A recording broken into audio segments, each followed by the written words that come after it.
ওয়ালা নাওম, সারা বিশ্বের একচ্ছত্র মালিকানা আমার হাতের মুঠায়। তন্দ্রা, নিদ্রা, ক্লান্তি, অবসন্ন, বিষণ্ণতা কোনো কিছু আমাকে স্পর্শ করতে পারে না।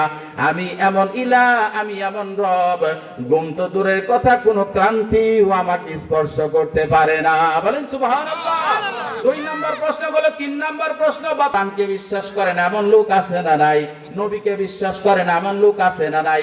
কত নাস্তিক আছে, কিন্তু বলবেন ভাই তুমি মৃত্যুকে বিশ্বাস করো নাকি?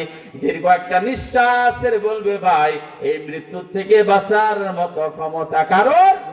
এজন্য আল্লাহ বলছেন আইনা মাতাকুন ইদরিকুমুল মাউত ওয়ালা কুনতুম ফি বুরুজিম মুশাইয়াদা। সীসা ঢেলে প্রাচীর নির্মাণ করে তার ভিতরেও যদি তুমি বাড়িটা বানাও, সেখানে আজরাইল যে তোমার জানটা কবজ করবে দেখার মতো কেউ নাই, কিন্তু আমি আল্লাহ ঠিকই দেখি। ঠিক না?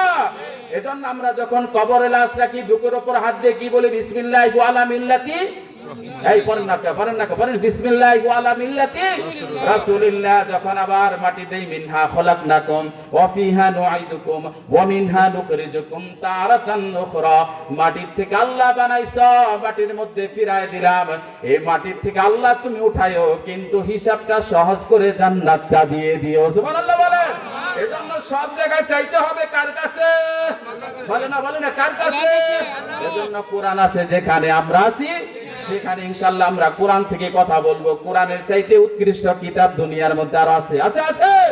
যত ড্রামা, নাটক, সিনেমা কোরআনের ধারে কাছেও নাই। এটা এমন কিতাব, আল্লাহ বলছেন ও দুনিয়ার গোলাম, এমন একটা কিতাব তোমারে দান করলাম, যে কিতাবটা ধরবা আমি আল্লাহ তোমারে জান্নাতের মধ্যে পাঠাইয়া দিব।